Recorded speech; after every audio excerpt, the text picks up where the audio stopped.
सकाळी सकाळी एवढी कडाक्याची थंडी पडलेली होती ना, हातपाय असे काकडून चालले होते. तर मी झाडून पुसून घेतलं आणि रांगोळी टाकली बाहेर. त्यानंतर घरामध्ये झाडून पुसून घेतलं, स्वच्छ करून घेतलं. देवाची पूजा करून घेतली आणि आज एवढे छान फुलं उगवले होते ना, मी खाली जाऊन फुलं सुद्धा आणले आणि देवाला वाहिले, आरती केली देवाची. असं प्रसन्न झालं होतं मन. त्यानंतर किचनमध्ये आले आणि आज मला भेंडीची भाजी बनवायची होती. तर भेंडीला पहिल्यांदा तेलामध्ये फ्राय करून घेतलं. त्यानंतरच भेंडीला फोडणी द्यायचं. फ्राय केलेली भेंडी कधीच चिकट होत नाही, एकदम छान सुद्धा लागते खायला. आणि टोमॅटो टाकायचा भेंडीच्या भाजीमध्ये, एकदम टेस्ट भारी लागते. वाटल्यास हिरवी मिरचीची पेस्ट पण टाकायची, पण मी तर लाल मिरची टाकली. त्यानंतर लगेच चपात्या लाटायला घेतल्या आणि सकाळी लवकर लवकर कामं आटोपले का खूपच भारी वाटतं आणि स्वतःसाठी वेळ पण भेटतो. त्यानंतर अशा चपात्या लाटून घेतल्या एका पाठोपाठ एक. आणि मला ना चपाती चहाचा नाश्ता म्हणजे खूप वेळा बघितलं, पण कधी खाऊन बघितलं नव्हतं. खरं सांगते, आमच्या इथं चहा चपातीचा नाश्ता कोणीच करत नाही, असं खात पण नाही.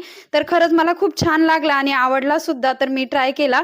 त्यानंतर इथं मी गॅस ओटा पुसून घेतला आणि लगेच भांडे वगैरे घासून घेतले. त्यानंतर दुपारच्या वेळेला बाळाला ओटची खिचडी केली, पण त्याला ते काही खायची नव्हती. त्याची थोडीशी तब्येत बिघडली होती आणि माझ्यासाठी तर मुरमुरे बनवून घेतले आणि दुसऱ्या दिवशीच्या सकाळची तयारी मी आता संध्याकाळी करून ठेवली. व्हिडिओ आवडल्यास सबस्क्राईब करा.